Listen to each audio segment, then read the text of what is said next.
la nomination de Marc Shapiro comme chargé d'affaires à l'ambassade des États-Unis d'Amérique à Alger, elle était anormale. Elle est même inquiétante. Il n'a jamais été apprécié par les Algériens. Il n'a jamais été apprécié par les autorités algériennes. Il n'a pas laissé un bon souvenir. C'était un conseiller politique qui avait des positions politiques très critiques contre le régime algérien. Donc cet homme hostile à l'Algérie, c'est lui qui est revenu pour diriger l'ambassade des États-Unis d'Amérique. Marc Shapiro ne sera pas ambassadeur, il sera chargé d'affaires. Ce qui est inédit et ce qui est inquiétant, c'est que Donald Trump, il a envoyé quelqu'un depuis les États-Unis d'Amérique en sa qualité de chargé d'affaires. C'est une première dans l'histoire des relations entre l'Algérie et les États-Unis d'Amérique. Parce que Marc Shapiro, il n'est pas intérimaire. Celui qui était intérimaire, c'est celui qui est sur place à Alger. Ce qui indique que les États-Unis d'Amérique ont choisi un rang de représentation inférieur. Donc Donald Trump, il a décidé de limiter et de réduire drastiquement ses relations diplomatiques avec l'Algérie. Ça me dit qu'il y a un malaise, que les États-Unis ne s'intéressent pas à l'Algérie. C'est un manque de respect pour l'Algérie. Alors que d'un côté, Abdelmajid Tebboune nous dit que les relations entre l'Algérie et les États-Unis d'Amérique sont excellentes. Il s'agirait apparemment d'un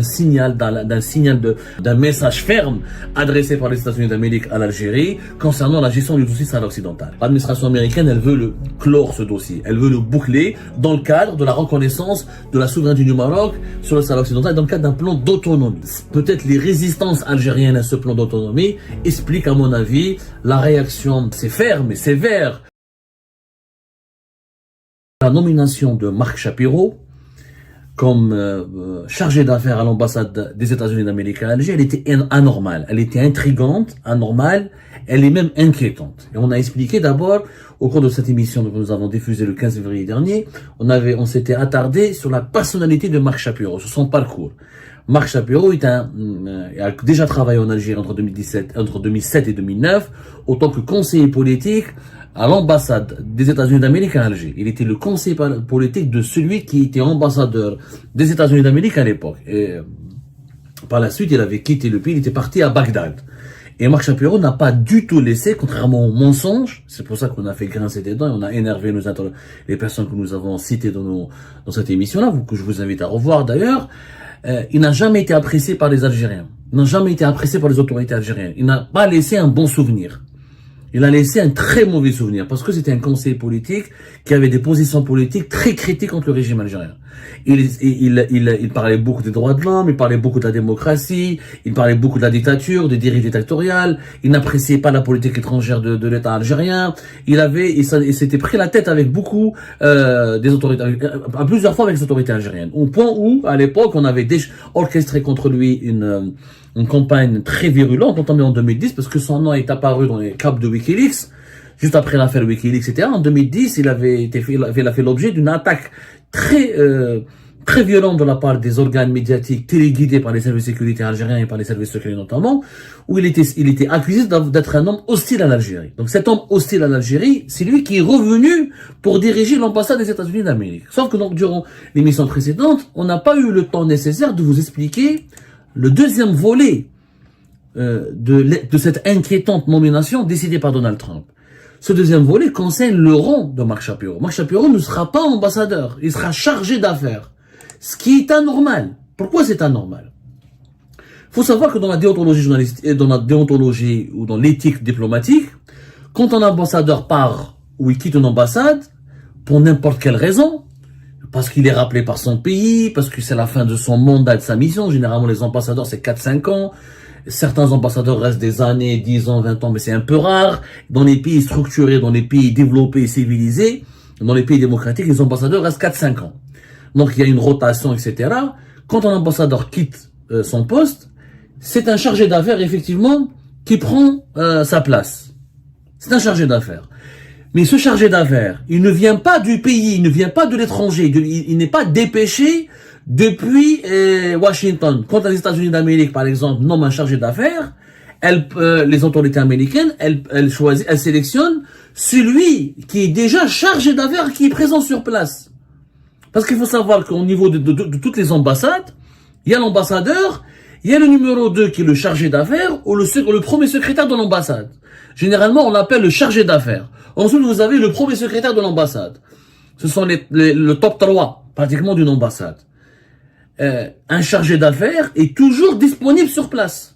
Quand un pays rappelle son ambassadeur ou quand un ambassadeur termine son mandat, il est nommé dans un autre pays où il est nommé, où il est orienté vers un autre pays, où il doit partir pour travailler dans un autre pays, celui qui doit le remplacer momentanément, en attendant la nomination, la désignation d'un nouvel ambassadeur, c'est le chargé d'affaires qui est déjà présent sur place, qui est déjà en position à l'ambassade, et qui est déjà membre du staff technique, en sa qualité du numéro 2.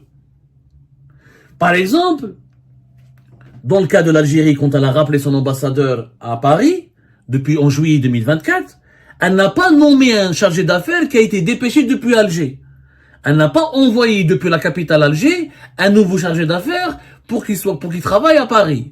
Non, c'est le chargé d'affaires qui était présent, qui était en poste à Paris, qui a repris la gestion, qui est devenu une sorte d'ambassadeur bis. En attendant que les autorités algériennes acceptent de nommer un ambassadeur à Paris. La même chose qui s'est passé entre la France et l'Algérie. Quand la France, en avril 2025, elle a rappelé son ambassadeur et elle a décidé que son ambassadeur ne retourne pas à Alger pour exprimer son mécontentement et son désaccord et son exaspération par rapport aux provocations, aux attaques lancées par les autorités algériennes contre les autorités françaises, il y avait déjà un chargé d'affaires en place qui a repris le contrôle et qui gère l'ambassade de France. D'ailleurs, quand l'Algérie veut manifester sa colère contre la France, elle convoque le chargé d'affaires. Ce chargé d'affaires, il fait office d'ambassadeur. C'est lui qui le remplace. Mais il était déjà présent sur place. Donc, la France n'a pas envoyé, comme l'Algérie, quelqu'un depuis Paris pour travailler à Alger. C'est toujours un fonctionnaire, un diplomate, qui est déjà en position à l'ambassade. Dans ce cas, dans le cas des États-Unis d'Amérique, ce qui est nouveau, ce qui est inédit et ce qui est inquiétant, c'est que Donald Trump, il a envoyé quelqu'un depuis les États-Unis d'Amérique en sa qualité de chargé d'affaires. C'est une première dans l'histoire. D'après nos vérifications, c'est une première dans l'histoire des relations entre l'Algérie et les États-Unis d'Amérique. En réalité, les États-Unis d'Amérique, normalement, si on applique la logique et les us et coutumes de la diplomatie, il y a déjà un ambassadeur, il y a déjà plutôt un chargé d'affaires. Quand au mois de janvier 2026, le 6 janvier 2026, quand l'ambassadrice américaine Elisabeth Moore-Obin a fait ses adieux à l'Algérie en rencontrant le président de la République en personne, Abdelmajid Tebboune. Il faut savoir, la différence entre un chargé d'affaires et un ambassadeur, elle est capitale. Un ambassadeur, il est accrédité au niveau du chef de l'État. C'est le représentant d'un chef d'État auprès d'un chef d'État. Un chargé d'affaires, il est uniquement accrédité au niveau du ministère des Affaires étrangères. C'est deux rangs complètement différents. Normalement, après les adieux de Elisabeth Moore-Obin, il y a un chargé d'affaires qui s'appelle Ryan Paul-Strock, qui travaille à l'ambassade des États-Unis à Alger, qui est présent sur place. C'est lui qui aurait dû reprendre la gestion par intérim. Il serait devenu l'intérimaire de Elisabeth Moore-Obin, en attendant que le département d'État à Washington nomme un ambassadeur. Donc normalement, c'est lui qui assume le rôle de chargé d'affaires ad intérim, temporaire, en assurant la continuité de la gestion de l'ambassade, en attendant la nomination ou la confirmation d'un nouvel ambassadeur américain par le Sénat américain et par la Maison Blanche. C'est la tradition, c'est l'usage, c'est le mécanisme diplomatique qui permet d'éviter une vacance prolongée au pouvoir et qui maintient les opérations, les relations diplomatiques sans envoyer un nouveau diplomate depuis Washington. Sauf dans le cas précis de février 2026, Marc Shapiro, il va arriver le 1er mars 2026. C'est un choix différent et inquiétant parce que les États-Unis d'Amérique ont délibérément choisi un chargé d'affaires spécifique qui sera envoyé depuis les États-Unis d'Amérique pour succéder à l'ambassadrice Elisabeth Moore-Obin, plutôt que de promouvoir quelqu'un qui est déjà sur place. Ça, c'est nouveau. Donald Trump, le département d'État, Marco Rubio, aurait pu se contenter de promouvoir celui qui s'appelle Ryan Paul-Strock, qui est l'actuel chargé d'affaires de l'ambassade américaine à Alger. Ce n'était pas nécessaire d'envoyer de dépêcher quelqu'un depuis Washington. Donc, Marc Shapiro, il a été nommé par l'administration Trump, délibérément pour servir et pour travailler en tant que chargé d'affaires. C'est une baisse délibérée dans le monde, dans les milieux diplomatiques. On qualifie ce genre d'attitude et de décision de baisse délibérée du niveau de représentation diplomatique. On passe du poste d'ambassadeur à celui de chargé d'affaires. Donc le poste d'ambassadeur, il est vacant. Donc c'est une baisse retenez bien le terme, une baisse délibérée du niveau de représentation diplomatique. Et cela n'est pas normal, dans le sens, ce n'est pas une routine administrative, une pratique diplomatique reconnue, etc. Non, c'est une pratique diplomatique reconnue pour signaler des tensions ou un malaise dans les relations entre deux pays, ou une réévaluation des relations bilatérales. Cela peut refléter des frictions ou des récentes, des divergences sur des questions fondamentales et importantes, et donc un malaise dans les relations algéro-américaines. Un malaise dans les relations algéro-américaines. En diplomatie, un chargé d'affaires en pays permanent, parce que Marc Shapiro, il n'est pas intérimaire. Celui qui était intérimaire, c'est celui qui est sur place à Alger, qui est Ryan Palsrock. Donc c'est un chargé d'affaires apparemment permanent. Il sera accrédité auprès du ministère des Affaires étrangères, ce qui indique que les États-Unis d'Amérique ont choisi un rang de représentation inférieur et des relations diplomatiques limitées avec l'Algérie. Donc Donald Trump, il a décidé de limiter et de réduire drastiquement ses relations diplomatiques avec l'Algérie. Pour manifester quoi? Ça manifeste qu'il y a un malaise, que les États-Unis ne s'intéressent pas à l'Algérie. C'est un manque de respect pour l'Algérie. Alors que d'un côté, Abdelmajid Tebboune nous dit que les relations entre l'Algérie et les États-Unis d'Amérique sont excellentes, sont grandioses, sont historiques, sont profondes, nous avons un Donald Trump qui choisit de limiter les relations et de baisser délibérément le niveau de représentation diplomatique et de choisir de la rabaisser à un rang inférieur en désignant un simple chargé d'affaires pour diriger l'ambassade américaine à Alger. Ça, c'est inédit. Et ça, c'est une première. On a expliqué par le passé, il y a eu des périodes assez longues, de plusieurs mois, voire une année, 2 ans, où l'ambassade américaine est dirigée par un chargé d'affaires.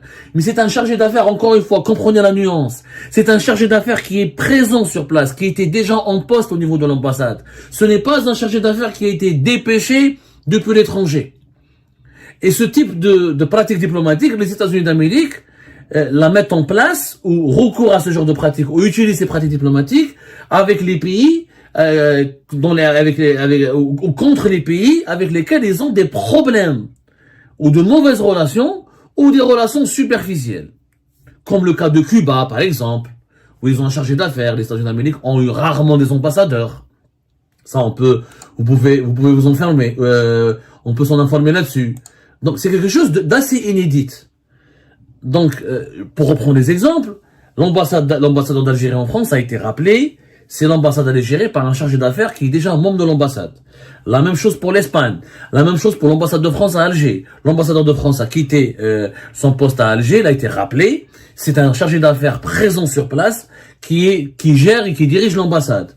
Là, la nomination d'un chargé d'affaires par les États-Unis plutôt qu'un ambassadeur signale généralement une relation diplomatique dégradée.